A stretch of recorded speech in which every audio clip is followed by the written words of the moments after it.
কিছু নাই বাপ শেষ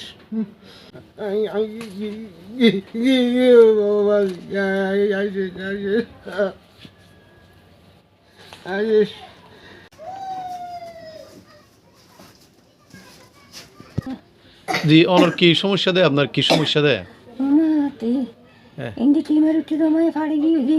এবার তো কার্সিনোমা ক্যান্সার হ্যাঁ কতদিন তো ইয়ে দেয় কিন্তু 4 বছর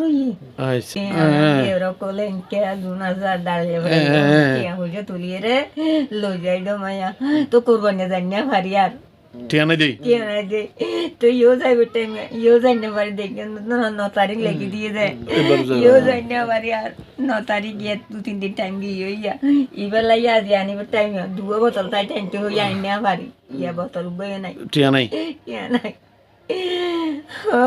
এই স্বামী স্ত্রী দুজন মা বাপ দুজনই অলরেডি এখন অসহায় নিঃস্ব যাকে বলে বেচারা কিছুই নাই ওনার এই যে কার্সিনোমা ক্যান্সার হয়েছে একটু দেখান এই যে আমি আপনাদের এই যে একটু দেখাই যে ও ক্যান্সার আক্রান্ত 4 বছর অর্থাৎ এটা ফসে গলে গেছে একটু খুলে নেই যে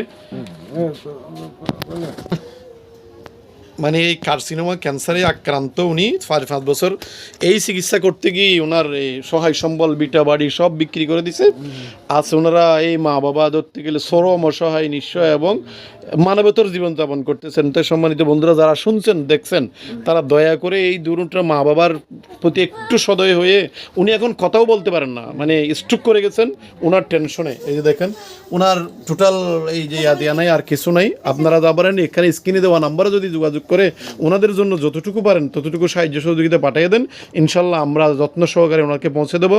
আমরা মা বাবা ফাউন্ডেশনের পক্ষ থেকে কিছুদিনের মধ্যে আমরা ওনাদের কিছু খাবার দাবার এবং ওষুধপত্র পৌঁছে দেবো। তো যারা পারেন তারা আমাদের সাথে যোগাযোগ রাখবেন সবাই। বা এই মা বাবার জন্য অসহায় এই মা বাবার জন্য এই যে ক্যান্সার আক্রান্ত উনি অলরেডি ব্রেন স্ট্রোক অর্থাৎ বাম পাশ অবশ কোনো কাজ কাম করতে পারে না, ওনাদের জন্য দোয়া করবেন। ভালো থাকুন। মা বাবা ফাউন্ডেশন। আসসালামু আলাইকুম।